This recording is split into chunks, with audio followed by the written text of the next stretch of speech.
Hello, hello, hello. All right, all right, all right. So today's video is about Tainted Grail. So why, might you be asking, is Etherfields up? Well, that's because it got delivered. And I came in on a late pledge with this, so I totally missed this Kickstarter. I went over to GameFound and I emailed them and they said, oh, it's all missing. And then you can't do it, you missed it. Literally, Awakened Realms told me you can't do it. Same with Nemesis Lockdown, can't do it. So I went to GameFound and someone said, hey, if you just go to the GameFound page and you find the pledge manager, you can just add things to it, even if you're not a backer. So I went and worked. I got Etherfields, and I had missed the first wave, so this is all second wave. So I got the whole thing, and I did a video which I dropped this morning opening that. And guess what? This is ISS Vanguard. So when Awakened Realms awakens, it awakens. We've got news that the first wave of, now this I did back, by the way, on GameFound. The ship is expected to moor in port tomorrow. They say the hub is already prepared in Seattle. I mean, and it's very simple. It's just this one box, right? It's just the first wave core box. They're printing labels right now, and it should be here. So I might have ISS Vanguard, by the end of the week. Just kind of kidding. There's no way that's going to happen. Probably in 2 weeks, right? Maybe three. Probably 3 weeks. And then what else is happening? You already know what's happening. Tainted Grail, Kings of Ruin. So, backer 3916. I jumped right on this. What did I back recently? I got in on it. Oh, Dune, War of Arrakis. I was like, I have it on my notes here. I was pledged 361. I was ready. It went live. I went and I hit it. Just hit it. I have this belief that the earlier I pledge, the earlier I will get the package. It's my belief. Could be totally wrong. I've heard many companies say it doesn't have anything to do with that. So look, they're already at 10,000 backers. They're a couple days in. They're already at $2 million. So the opening scene of this video, I had a couple pictures of Tainted Grail, which is just sitting right out there.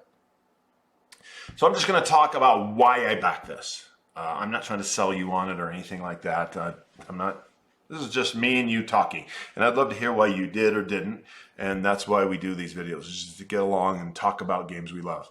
So Tainted Grail, when I first saw it, was before I really understood anything about Kickstarter, and I was just kind of messing around with this. And I saw this game and I was like, oh my gosh, the fall of Avalon, this board game rich in story and history from the Arthurian legends. I was like, oh, sign me up. An old Dungeons and Dragons player, still play D&D, but I was all over this idea. And obviously I found out you can't just go buy it in a store. Just not there. Not going to do it. I was calling these guys about Nemesis as well. But luckily I stumbled upon something called the Game Steward, which is a website you can go check out. They order a lot of stuff, and they had this as a ding and dent sale. And mine, if you see the picture that just ran by the beginning, it does have a little ding in it. I don't care anything about that kind of stuff. I was like, wow, I jumped on it. I also got the miniatures, the Monsters of Avalon box. And oh, wow, I was like, this is going to be great. And I unpacked it, and I did the thing that I did back then, which was I had to pause because, whoa, the rules were complex. It was deep. It was confusing. It was something I wasn't used to. So I marshaled all of my limited bandwidth, and instead I learned Gloomhaven, which to me, back then, me and my wife, we opened a game. We just opened Oathsworn. We opened Etherfields. We're like, we can learn Gloomhaven. We can learn this, even if they are a little overwhelming. I never did play Tainted Grail, The Fall of Avalon. Never did. Haven't done it yet. So why in the world would I get Kings of Ruin? Well, it's just my type of game. I love Awakened Realms products most of all. They're games, and I've heard a lot of this game was grindy, and I've heard that with Etherfields, and I know they put out my Etherfields has a 2.0 rule book to help with that. I hope that's helped in ISS Vanguard. I hope they know about the grindiness of these games and they fix it. And they talk a lot about how they fixed it. So, and there's also going to be an update pack for the first game. So I am just built for Kickstarter, kind of like that excites me. I'm built for fantasy dungeon crawl stories. I'm hoping one day to get one that gets it right.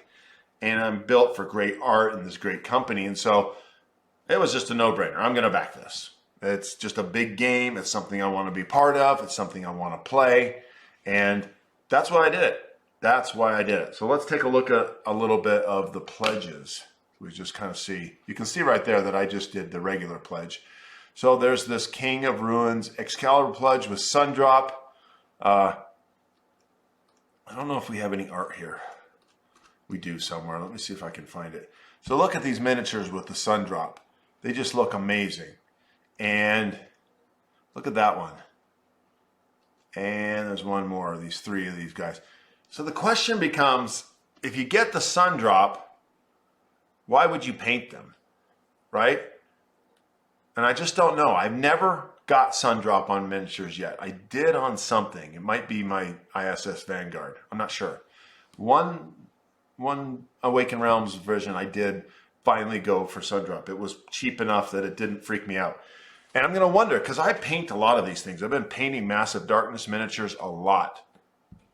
And for what it's worth, on this Tainted Grail stuff, I painted a lot of I painted the coins and the big statues in the game. For those of you who know the game, you know what I'm talking about.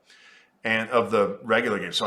But I've never, and I painted all of my, I almost call them Tyranids. So Warhammer 40K fans will know what I'm talking about from Nemesis, the aliens. So I don't know.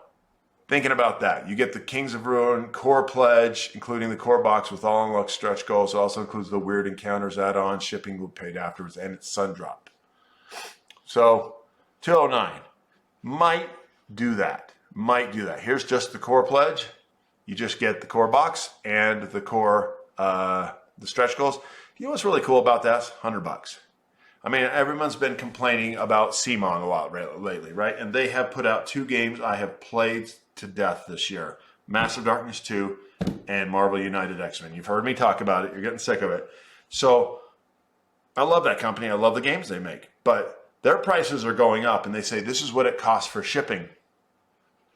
But you see a big company like Awakened Realms who didn't do the Marvel Zombicide, fiasco of pissing everyone off. I mean, even the shipping for my Dune Arrakis was suggested between, I think, $58 and $68 just for one box, right? I mean, and these guys are gonna do these 2 boxes for $99, and let's take a look at the shipping for just that basic $23.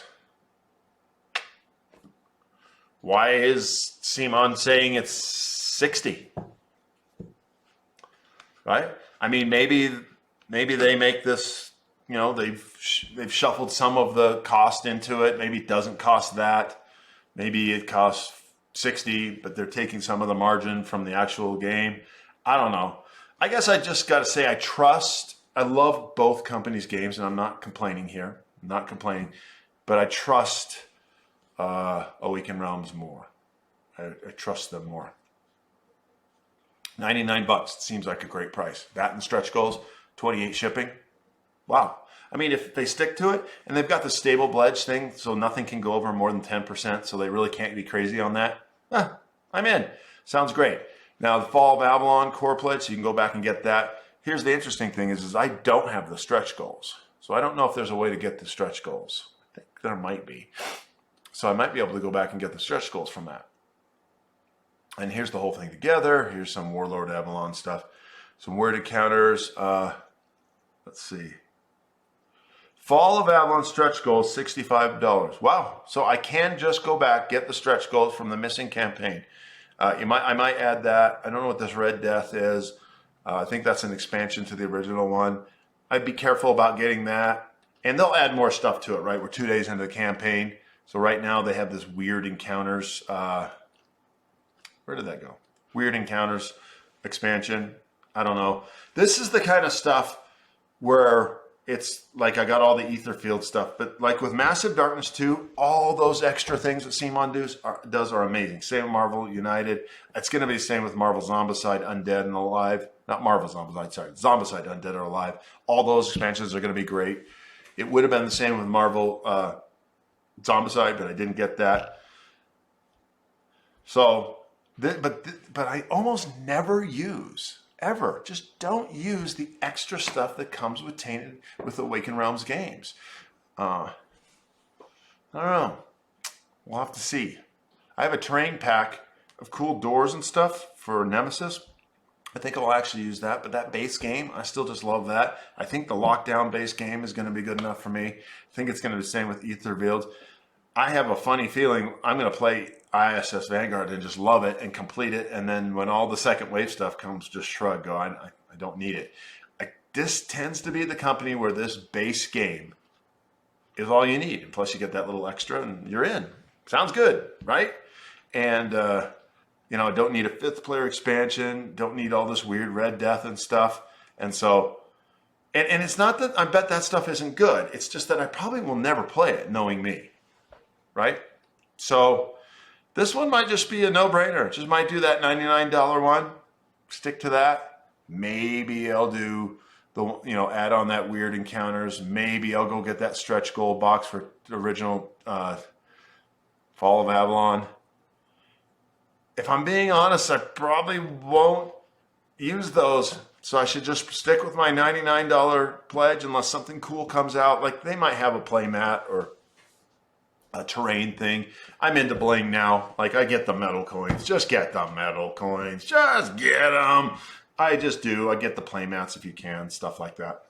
That makes the game better. I went like all in on Marvel United X-Men with the gameplay all in. I didn't any of the extra bling, and I very much regret that. I would love those boards and cardboard stuff from Marvel United X-Men are so flimsy, so crappy. Give me upgraded components any day. Okay, where are you at with all this? ISS Vanguard, we're going to be talking about that this month, right? October. It's the 28th of September. So Etherfields, I have Oathsworn. It is time to game. It is time to game. Oh, and then just to throw a loop in things, you're going to love this. I played The Loop last night, which is a board game by Pandasaurus Games. Me and my wife opened it up, read the rules, learned to play it, lost our first cooperative game, and we really like that game. So we might do a review of that soon. In fact, we're going to play that again tonight. All right, everybody. Where are you at with the big game? Right, this is the big one. Tainted Grail. What has GameFound else got going on? Maybe we could talk about that. Kingdom, I should talk to you about that. Won't do that right now, though, because this is on the list, and I bet you some of you, it's also on your list. And let's go to Kickstarter, see what's going on over here. It was a slow summer. Wasn't it a slow summer for me? That's good. Save my wallet. Age of Comics is something I definitely want. Atlas Lost looks good, but I'm not hearing too much about it. Oh, I heard a lot of people talk about Dungeon Universalis, but nobody's, like, it doesn't have a lot of following it, but I've heard people who like it. Fox Experiment by Elizabeth Hargrave, I looked at that, does not look interesting to me. Elric, The Rise of the Young Kingdoms, an Elric game. I mean, I'm old enough to read the old Mel and the Bone books. I love that stuff. Look at that. That does not have a lot of following. So, okay, everybody, back to the game that we were originally talking about. Tainted Grail, Kings of Ruin. I'm an immediate backer. What do you think? It does sound like it's coming to retail, too, because I still don't think Tainted Grail, the first one, is at retail. But they say this one will be, and it'll be quite a bit more expensive. Like, quite a bit. Let's take a look at that before we leave. Last thing to chat with you guys about. 50% lower campaign price than the MSRP. They don't tell you what that is, but if 50%, it's going to be like $150 to get it in the regular store. Oh, and don't forget that there is this little fall upgrade pack, which I wish I could just download that so that I could start Tainted Grail, because this isn't going to come out for a couple of years. Or maybe it won't. Maybe it'll come out sooner than that, a year. I do have another game of theirs I'm waiting on, which is Ragnarok, right? Not Ragnarok, but the one, Lords of Hellas, the Lords of Ragnarok. I can't wait to get that because I love Lords of Hellas. Okay, everybody, enough talk about Tainted Grail. Tell me what you think. I would love to hear from you.